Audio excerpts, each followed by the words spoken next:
Assalamualaikum warahmatullahi wabarakatuh. Salam sejahtera bagi kita semua. Perkenalkan, nama saya Rizky Dewa Putra dengan NIM 220034 dari RA 6 Fakultas Ekonomi Bisnis Prodi Manajemen. Baik, saya di sini akan mempresentasikan materi kali ini untuk dapat memenuhi tugas ujian akhir semester pada mata kuliah Manajemen Kinerja yang diampu oleh Ibu Ratu Ayu Prime Putri Rahmania Sore Jatmaja Shum MM CTH CH CHT.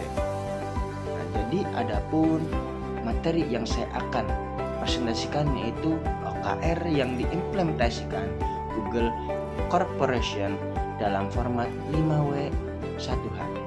Baik teman-teman, saksikan. Adapun yang pertama yaitu What is OKR atau yang bisa kita sebut Objective and Key Result. Nah, jadi OKR ini adalah singkatan dari Objective and Key Result. Nah, yaitu metode manajemen kinerja yang digunakan untuk menetapkan suatu tujuan atau yang kita sebut objektif. Nah, tujuan apa sih yang ingin kita capai dan hasil-hasil yang utama seperti yang kita ucapkan itu atau kita sebut key result. Nah, key result ini apa sih yang mengukur sejauh mana tujuan tersebut untuk kita capai atau yang telah kita capai. Nah, jadi kita ada dua pembahasan yaitu objective and key result. Nah, jadi objektif ini adalah sasaran utama yang ingin dicapai dalam periode waktu tertentu. Nah, jadi tujuan ini bersifat ambisius, jelas dan inspirasi. Dan yang kedua itu ada key result. Nah, jadi key result ini ukuran spesifik dan terukur yang menunjukkan kemajuan terhadap kecapaian objektif tersebut. Nah, biasanya dalam bentuk angka, persentase atau indikator lainnya. Nah, yang selanjutnya yaitu why. Why Google memilih OKR? Atau kenapa sih Google memilih OKR? Nah, jadi Google ini memilih menggunakan sistem OKR bukan hanya sekedar tren, akan tetapi karena OKR ini sangatlah sesuai dengan budaya perusahaan yang dinamis, inovatif dan berorientasi pada suatu hasilnya. Nah, jadi tujuan utama penerapan OKR di Google ini adalah untuk melaraskan visi jangka panjang perusahaan dengan aksi nyata lapangan. Dengan kata lain, OKR menjadi suatu jembatan antara strategi dan eksekusi, antara mimpi besar dan langkah konkret. Nah, jadi ada beberapa manfaat utama dari sistem OKR yang membuat Google tetap mengadopsinya hingga sekarang. Nah, jadi yang pertama itu ada fokus. Nah, jadi OKR ini membantu setiap tim dalam individu di Google untuk mengetahui prioritas utama mereka dalam satu periode waktu tertentu.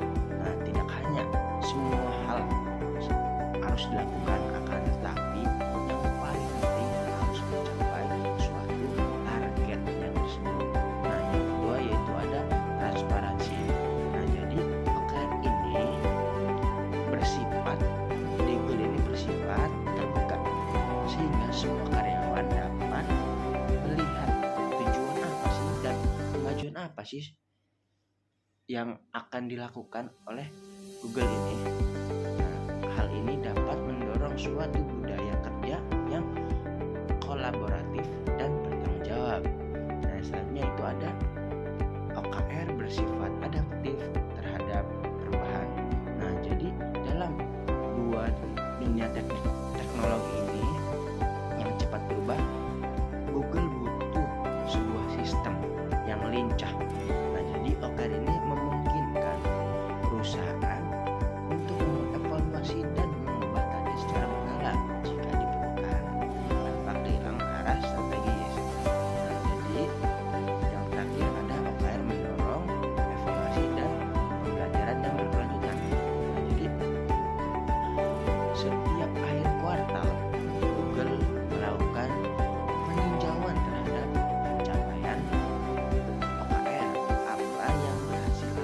tidak dan bagaimana memperbaiki ke depannya. Nah, jadi bagi Google ini bukan sekedar alat pengukuran kinerja, akan tetapi sebuah kerangka kerja strategis, sistem untuk dapat menjaga perusahaan agar tetap fokus, gesit dan terus berkembang di tengah persaingan global. Nah, jadi yang selanjutnya itu who and where. Siapa sih yang menggunakan OKR atau di mana OKR ini diterapkan di Google?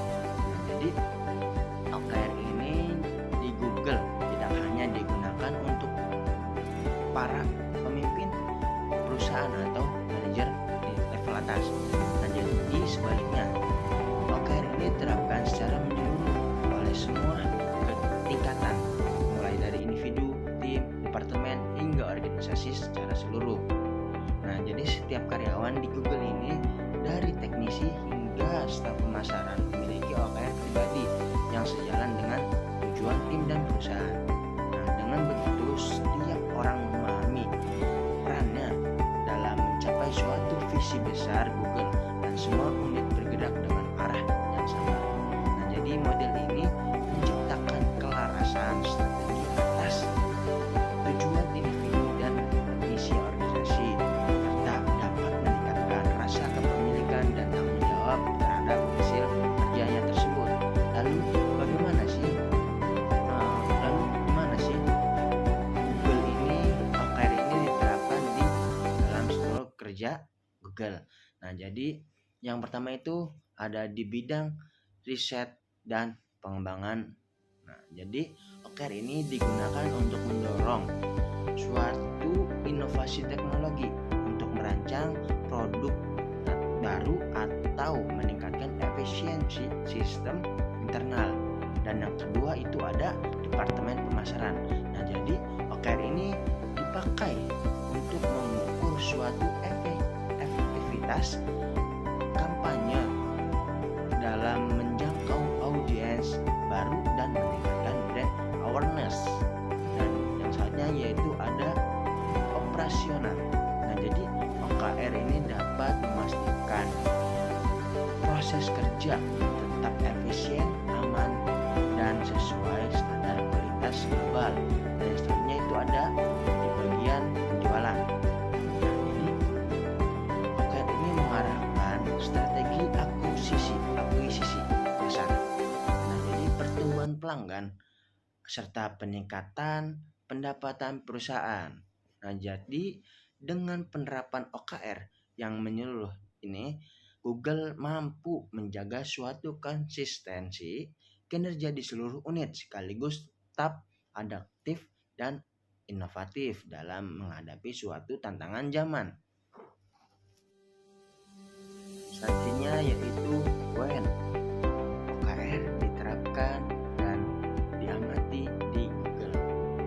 Nah, jadi Google ini menerapkan OKR melalui sebuah siklus kerja yang terstruktur dan berulang dengan tujuan untuk menjaga arah strategis perusahaan tetap konsisten sekaligus memungkinkan tim beradaptasi secara cepat terhadap perubahan.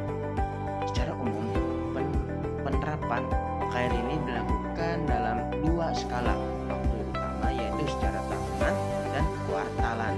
Nah, jadi OKR tahunan berfungsi sebagai suatu arah besar perusahaan apa yang ingin dicapai dalam satu tahun penuh, sedangkan OKR kuartal lebih spesifik dan berfokus menjadi turunan dari OKR tahunan agar lebih mudah dieksekusi dan diukur dalam waktu yang lebih singkat. Nah, jadi setelah OKR diterapkan, Google juga melakukan check-in mingguan. Nah, jadi ini adalah suatu momen mengatasi hambatan dan menyinkronkan antara individu dan tim. Nah, check-in ini bersifat ringan namun penting agar semua orang tetap berada di jalur yang sama. Kemudian di akhir kuartal. Nah, ini juga dilakukan evaluasi menyeluruh terhadap pencapaian OKR. Hasil evaluasi belum tentu mencapai atau bukan hanya berdasarkan apakah target tercapai atau tidak, akan tetapi juga apa yang bisa dipelajari dari proses tersebut. Nah, jadi Google juga menekankan bahwasannya pentingnya refleksi dan umpan balik secara individu maupun tim.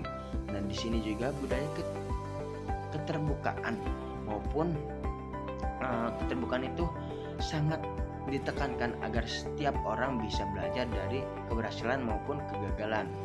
Nah, jadi setelah evaluasi dan refleksi itu dilakukan, Google akan masuk ke tahap perencanaan ulang dan penetapan OKR baru untuk kuartal berikutnya. Dengan cara ini, perusahaan bisa terus menyesuaikan strategis dan tetap relevan di tengah perubahan yang cepat. Nah, jadi OKR di Google ini bukan suatu sistem saja atau bukan suatu sistem yang kaku, melainkan sebuah ritme kerja dinamis yang berulang dari perencanaan, pelaksanaan, evaluasi hingga penyesuaian kembali. Nah, yaitu Google menerapkan OKR untuk mencapai target diri.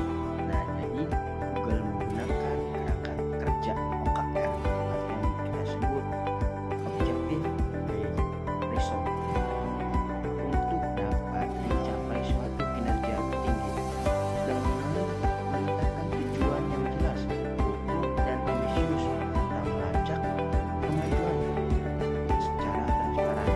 Nah, jadi OKR ini dapat membantu Google menjelaskan upaya individu dan tim, kemajuan organisasi, inovasi, dan memastikan semua orang fokus pada prioritas. Nah, jadi tujuannya itu yang pertama tujuan ambisius dan terukur. Nah, jadi Google menerapkan suatu tujuan yang menantang namun realistis, disertai dengan hasil key result yang spesifik dan terukur untuk mendorong suatu fokus dan pencapaian nyata. Yang kedua itu ada transparansi dan akuntabilitas. Semua OKR bersifat terbuka sehingga setiap karyawan itu tahu apa sih arah organisasi dan bertanggung jawab atas kontribusinya. Yang selanjutnya itu ada siklus kuartalan. Nah, jadi OKR dievaluasi setiap kuartal untuk menjaga ritme kerja yang adaptif dan terus berkembang sesuai kebutuhan. Dan selanjutnya itu penyesuaian dan pembelajaran. Nah, jadi Google melihat hasil OKR sebagai bahan refleksi bukan hanya penilaian untuk mendorong inovasi dan perbaikan berkelanjutan. Yang selanjutnya yaitu ada budaya berorientasi tujuan. Nah, jadi OKR menjadi bagian dari budaya lain atau budaya kerja, mendorong setiap individu bekerja dengan fokus dan inisiatif yang selaras dengan visi perusahaan.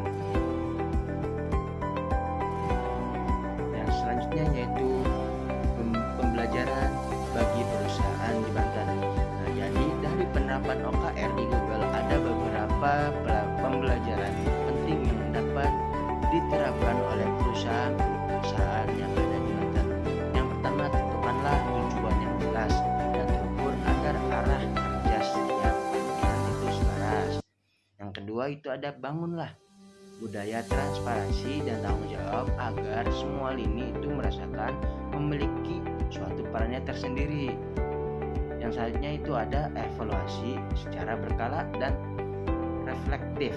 Nah, jadi ini bukan hanya mencari angka, akan tapi juga berpeluang untuk perbaikan. Yang selanjutnya itu ada jadikan sistem sebagai alat belajar dan bukan hanya cuman alat ukur. Nah, jadi jika perusahaan di Banten mulai menerapkan pendekatan OKR secara konsisten, maka akan lebih mudah mencapai Banten, inovatif dan siap bersaing di tingkat nasional maupun global. Mungkin cukup sekian pemaparan saya mengenai penerapan OKR di Girl Corporation. Semoga dapat memberikan pada kalian semua wawasan baru dan menjadi inspirasi bagi pengembangan kinerja organisasi di Indonesia, khususnya di Banten. Mungkin cukup sekian. Wassalamualaikum warahmatullahi wabarakatuh.